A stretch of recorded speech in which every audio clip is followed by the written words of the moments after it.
Boa noite, amigos.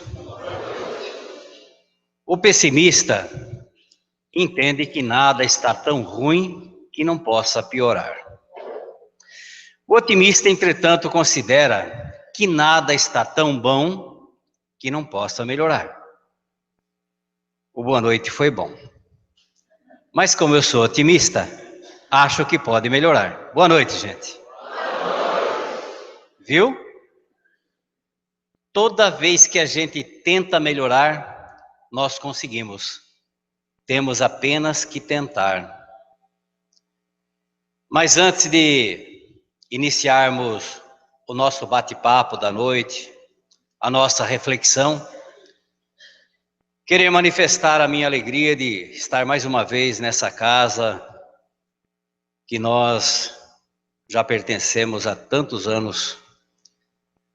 Vemos muitos amigos que aqui chegaram, outros que foram, alguns que aqui continuam e outros que já estão na pátria espiritual, que com certeza acompanhando os nossos passos aqui, nos dando forças.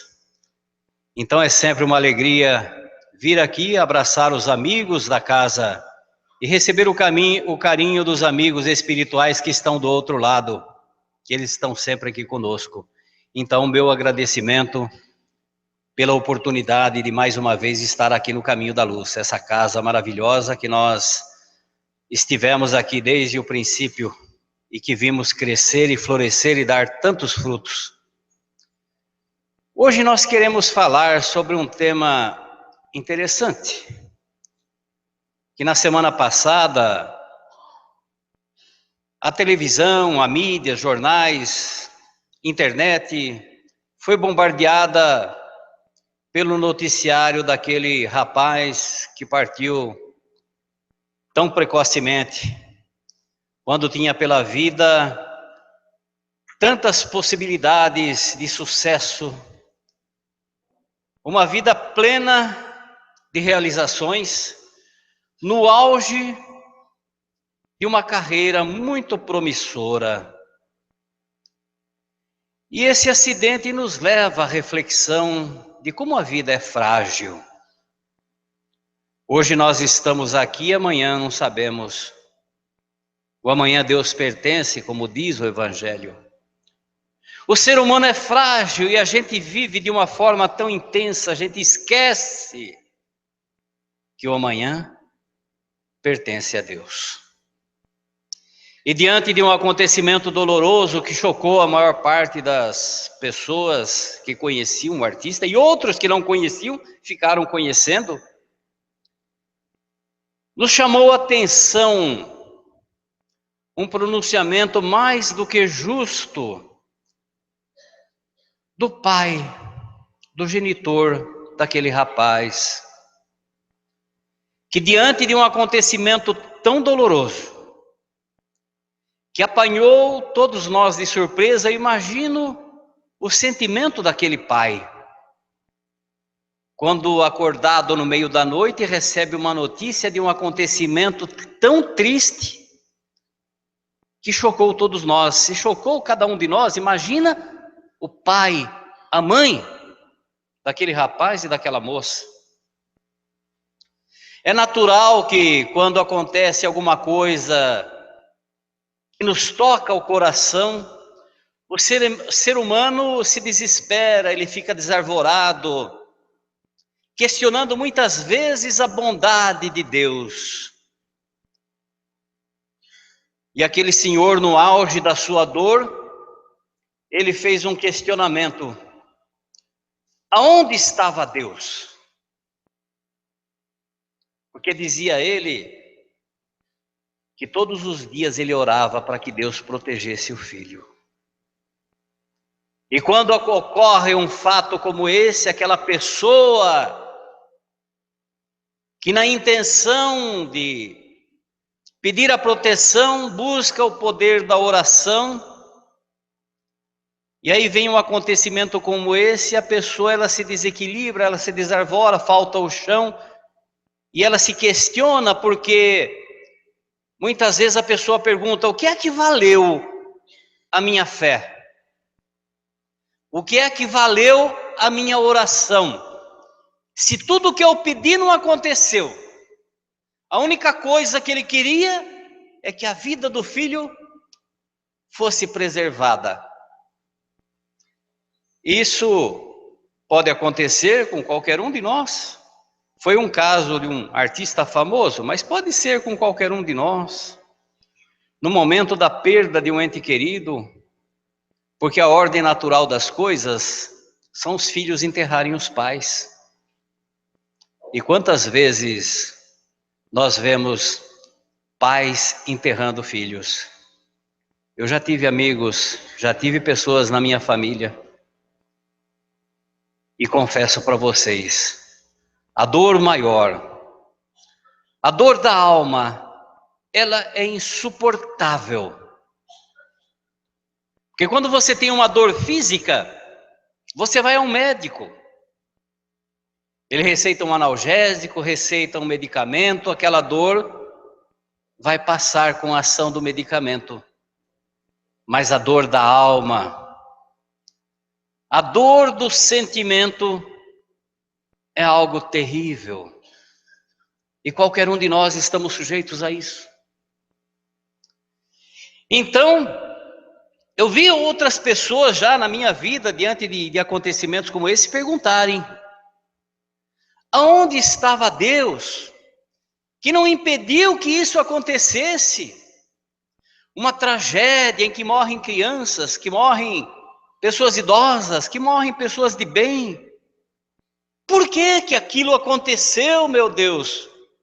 Será que Deus estava dormindo naquele momento e não percebeu?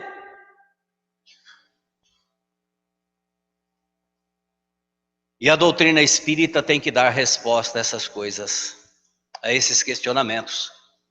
Que afinal de contas a fé raciocinada não exime o espírita da dor, que a dor ela vai existir, mas dá compreensão para que a gente possa amenizar esse sofrimento. A dor vai existir sempre.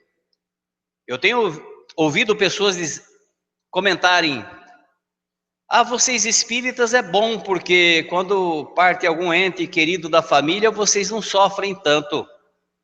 Ponto e vírgula. Não é assim, não. A gente pode não se entregar ao desespero de questionar a bondade do Pai, de perguntar onde que Deus estava, se Ele estava dormindo naquele momento. Nós não chegamos a esse ponto, mas a dor, ela existe. A dor da saudade, da falta, da ausência daquela pessoa que nós amamos, que a gente olha ao lado e aquele espaço está vazio. Não só o espaço está vazio, fica um vazio dentro do coração. E os Espíritos vêm em nosso socorro, dizendo que Deus é amor. Aliás, João Evangelista, no Evangelho, diz uma frase muito curtinha que resume o que é Deus. Ele diz: Deus é amor. E os Espíritos respondem a Kardec na primeira pergunta do Livro dos Espíritos, dizendo: Deus é a inteligência suprema do universo, a causa primária de todas as coisas. E mais para frente, no Livro dos Espíritos, eles orientam: Deus é amor, é bondade, é justiça, é misericórdia. Os Espíritos vão mais longe, dizendo que Deus é a essência mais pura e sublime do amor. Deus é a essência mais pura e sublime do amor. E dizem mais os Espíritos: o amor é a força mais poderosa que rege o universo. No amor de Deus, que Deus é amor e é a essência mais pura e sublime do amor, no amor de Deus, tudo se equilibra, tudo se harmoniza, tudo.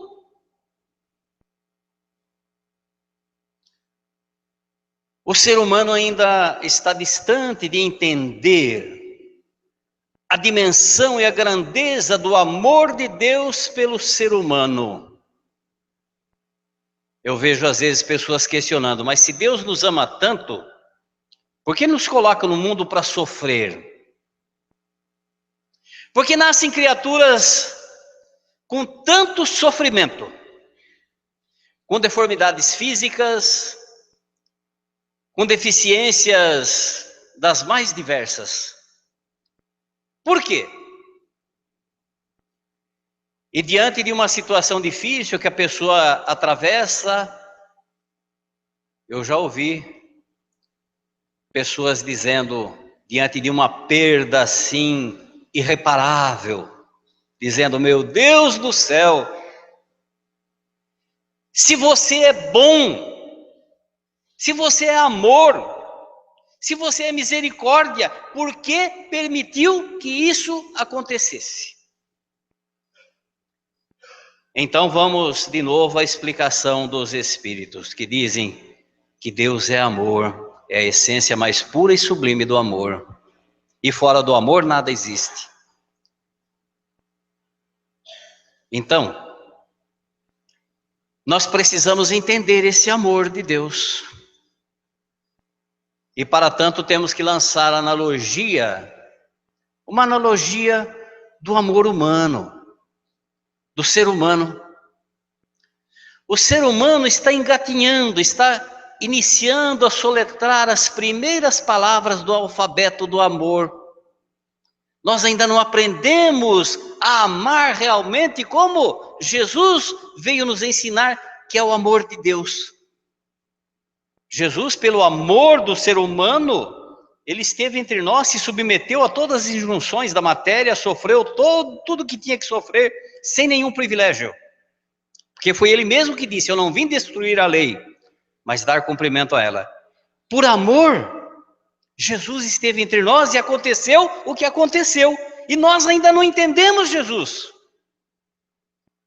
Se nós não entendemos a dimensão desse amor, a dimensão do sacrifício do Mestre, que não foi só morrer na cruz,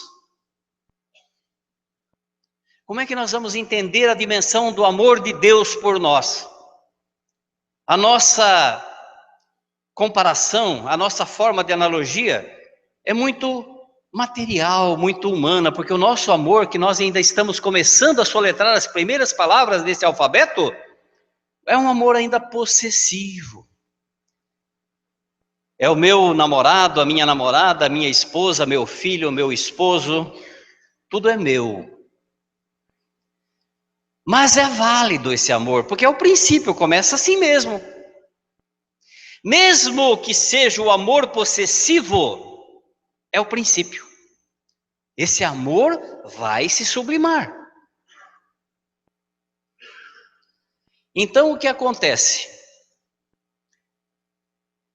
Quando dizem os Espíritos que quando duas pessoas se amam, mesmo que seja nesse amor possessivo, nesse amor imperfeito, quando duas pessoas sentem pelo outro sentimento de carinho, de afeto, aquele sentimento que o coração pulsa na mesma sintonia. Os Espíritos dizem que quando dois corações pulsam na mesma sintonia do amor, mesmo que possessivo, eles geram luz. A luz do amor que fecunda os desertos mais áridos. Então mesmo o amor imperfeito, quando duas criaturas se amam e o coração pulsa na mesma sintonia, eles geram energia que é a luz do amor que fecunda os desertos mais áridos. Quando um casal se une por esse laço, eles se fortalecem. E diz o poeta que quando duas criaturas se amam, 1 mais 1 não é 2. 1 mais 1 é mais do que 2. Porque enquanto estiverem juntos e unidos nesse sentimento, o casal vai ter tanta energia e tanta disposição, tanta alegria para superar todas as dificuldades. Enquanto eles estiverem juntos, eles serão vencedores e vão superar todas as dificuldades que surgirem pela frente. Então o sentimento do amor, mesmo que imperfeito, é algo extraordinário, é maravilhoso. Nos momentos de carinho, de intimidade, o casal troca confidências, lutar pela vida, vencer, estarem juntos, na alegria de estarem juntos. E aí vem a baila, quantos filhos nós vamos ter? 1 filho, 2 filhos, 3 filhos? O casal decide, vamos ter 2 filhos.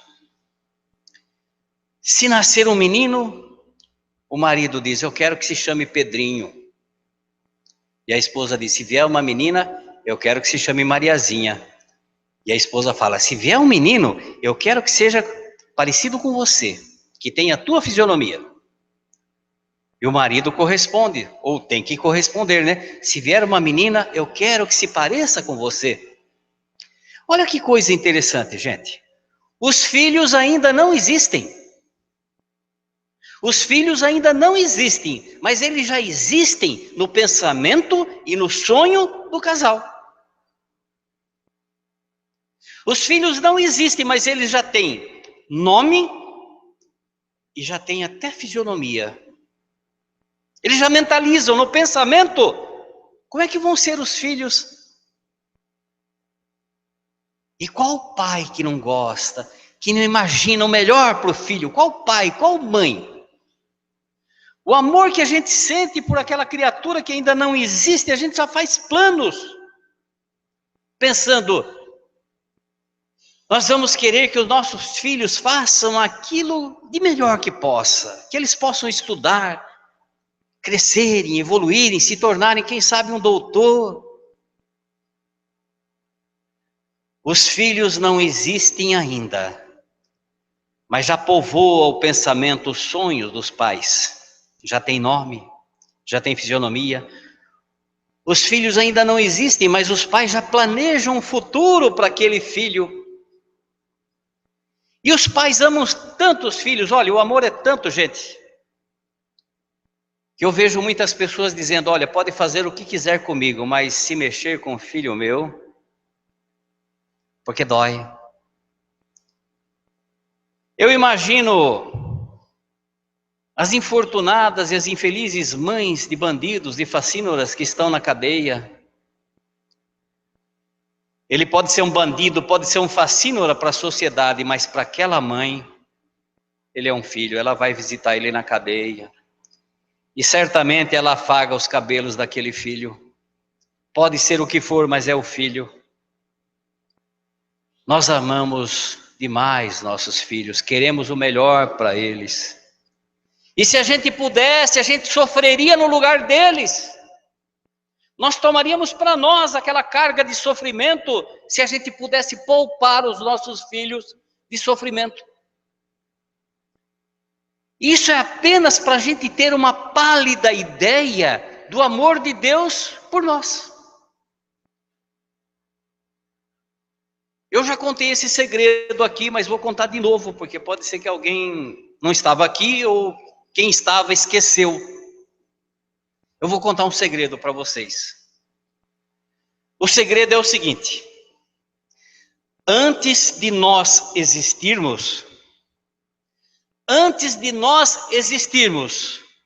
nós já existíamos no pensamento e nos sonhos do Criador.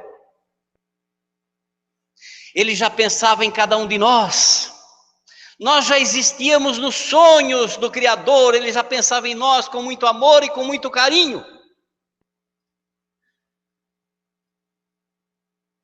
E naquele dia que nós não nos é dado saber quando foi, em algum momento que se perde na noite dos séculos e milênios incontáveis, naquele momento mágico, naquele momento divino e sublime, em que ele nos deu o dom de existir, nos deu o sopro da vida, ele olhou nos nossos olhos com muito amor, porque tudo que Deus faz é amor. Ele é a essência mais pura e sublime do amor. Então tudo o que ele faz é amor. E ele planejou para nós um futuro maravilhoso, dadivoso.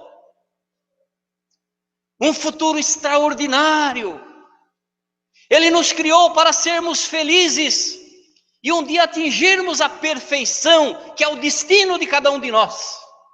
Um dia atingir a perfeição.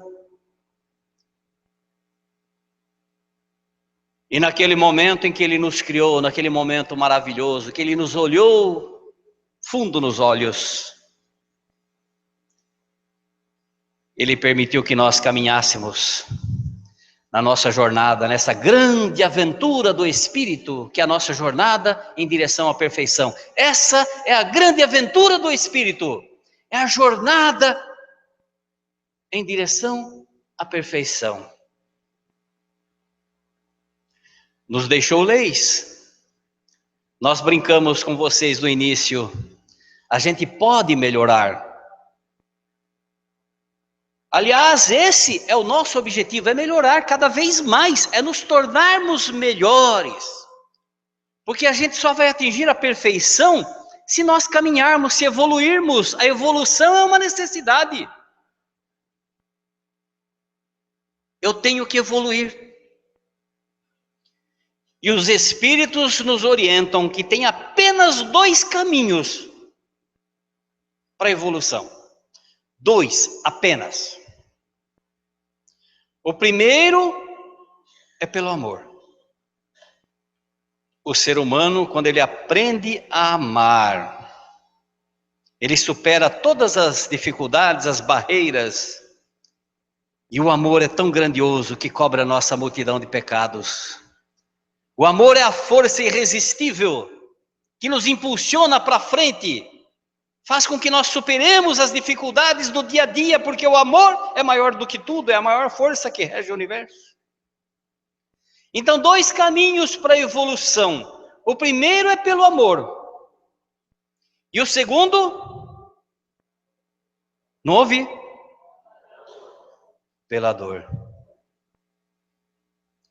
Como nós não aprendemos ainda a amar, nós ainda temos dificuldades em amar. Eu não diria nem em amar. Nós temos dificuldades em sermos pacientes, tolerantes, compreensivos, condescendentes. Nós nos irritamos com qualquer coisa. Nós nos melindramos, nós levamos melindres, guardamos mágoas no coração. O ser humano é complicado. Nós não aprendemos a amar, então ainda o nosso caminho evolutivo não é do amor. Então, por essa razão, vem a dor bater à nossa porta. Os Espíritos dizem que nós estamos colhendo hoje em função do que semeamos ontem. E vamos colher amanhã em função do que estamos semeando hoje. A semeadura é livre, mas a colheita é obrigatória. Sócrates, que foi um homem extremamente sábio, o mais sábio da antiga Grécia. Esse homem viveu 350 anos antes de Cristo. E o Evangelho segundo o Espiritismo dedica a Sócrates o início do Evangelho segundo o Espiritismo a pontos do pensamento de Sócrates, um homem que viveu 350 anos antes de Cristo.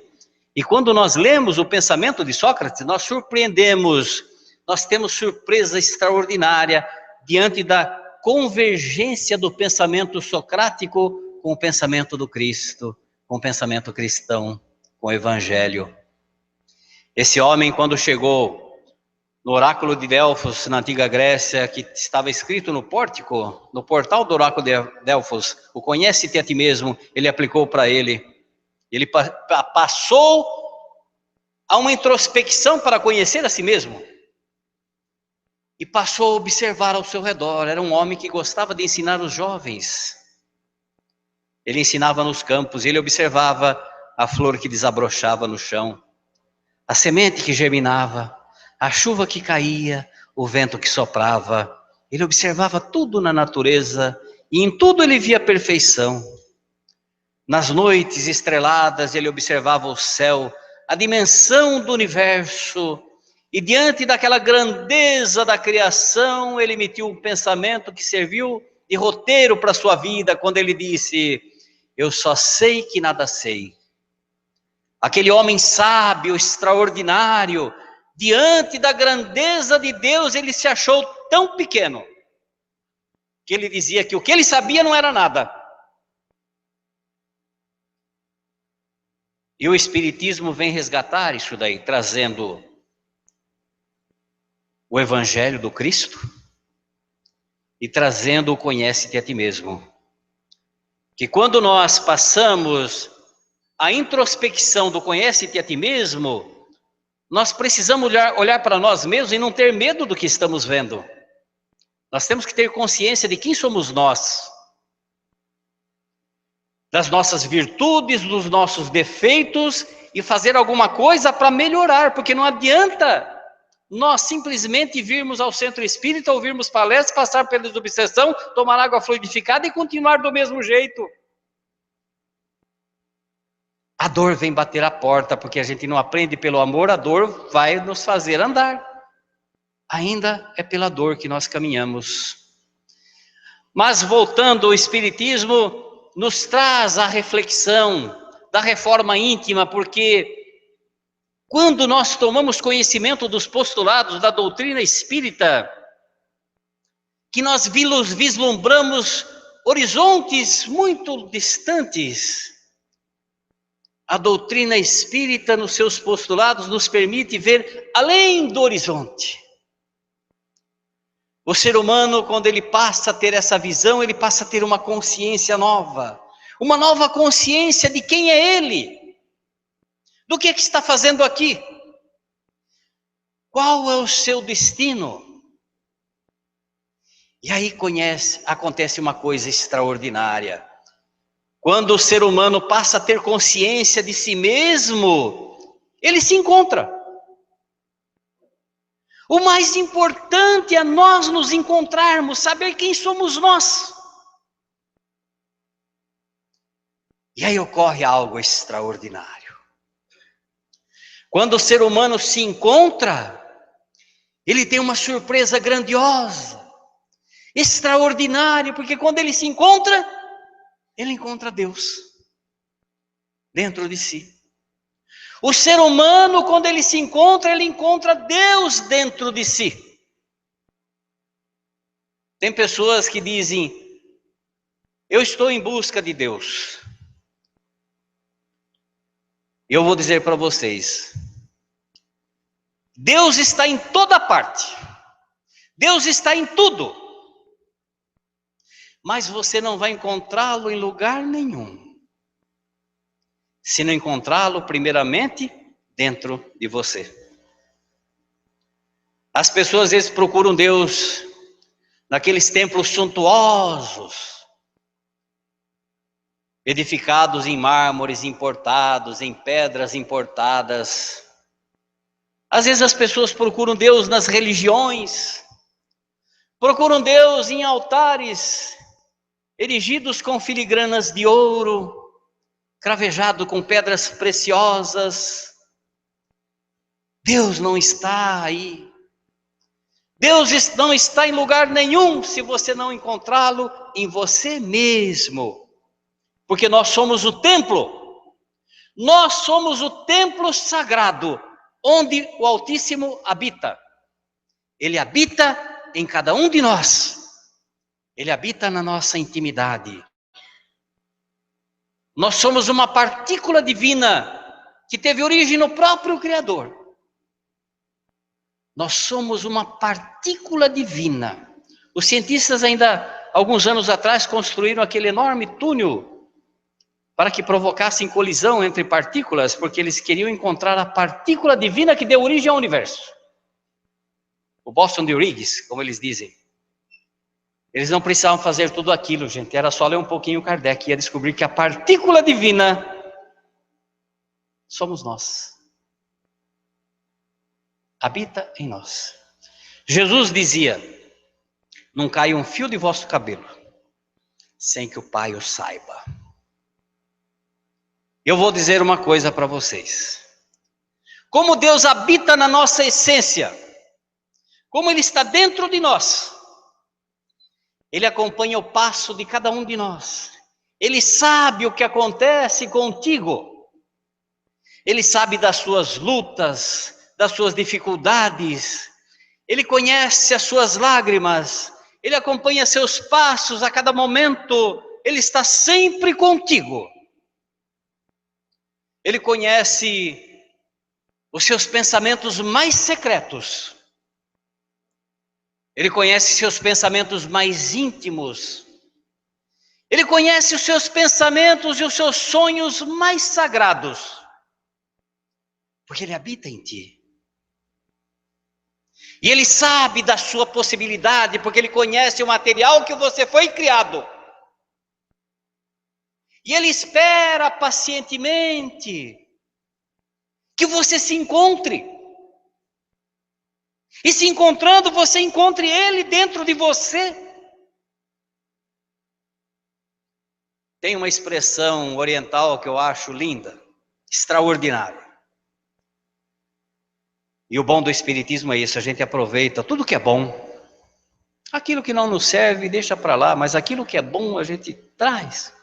Não faz parte da nomenclatura espírita, mas eu acho tão lindo isso que eu quero também dividir com vocês. Uma palavra oriental, que antes de falar essa palavra, eu quero dizer que Jesus já disse antes, nas bem-aventuranças, o mestre disse, bem-aventurados os puros de coração, porque eles verão a Deus. A psicologia explica, nós pensamos dos outros aquilo que somos. A pessoa quando tem maldade, ela vê maldade no outro. Nós espelhamos no nosso semelhante a maldade que está em nós. Por isso Jesus dizia, bem-aventurados os puros de coração, porque eles verão a Deus. A pessoa que não tem maldade, ela olha para o seu semelhante e ela vê na presença do semelhante a presença de Deus. Ela vê Deus em cada um dos seus semelhantes. Essa palavra de origem oriental é Namastê. Namastê significa o Deus que habita em mim. Saúda o Deus que habita em você. Então, Deus que é sumamente bom e justo, que é bondade, que é misericórdia infinita, que o ser humano ainda não tem ideia da dimensão do amor de Deus pelo ser humano, como Ele permite que aconteça coisas tão tristes. Nós poderíamos dizer o seguinte, que se pudesse, a semelhança do Pai material, a semelhança do Pai imperfeito que somos nós tomaríamos para nós todo o sofrimento, todas as agruras e as dificuldades dos nossos filhos, para que eles não sofressem. Se o Pai humano pudesse fazer isso, Ele faria. E certamente o Criador, se pudesse fazer isso, faria, mas isso não teria mérito nenhum. Por essa razão, Ele nos deu todas as ferramentas. E o Espiritismo nos dá a capa, a galocha e o guarda-chuva. E a gente sabe que vai chover. Molha-se quem quiser. Então, cada um de nós, o que precisamos saber é que a evolução é uma necessidade. E nós somos criados para ser felizes. E temos obrigação de ser felizes. Depende só de nós. Só depende de nós. Eu colho o que semeio. Se hoje eu estou colhendo em função do que eu semeei ontem, ou pela minha invigilância, porque nem tudo é colheita, às vezes é invigilância, às vezes é imprudência. O ser humano faz e colhe as consequências, às vezes de imediato. A nós não cabe julgar a dor de um pai, que é compreensível. A nós não cabe julgar ninguém. Quem somos nós para julgar? O único que tinha condições e credenciais para julgar e condenar, o único que poderia fazer isso, foi o único que exatamente não fez. Ele jamais julgou ou condenou quem quer que fosse. Então é compreensível a dor de cada um.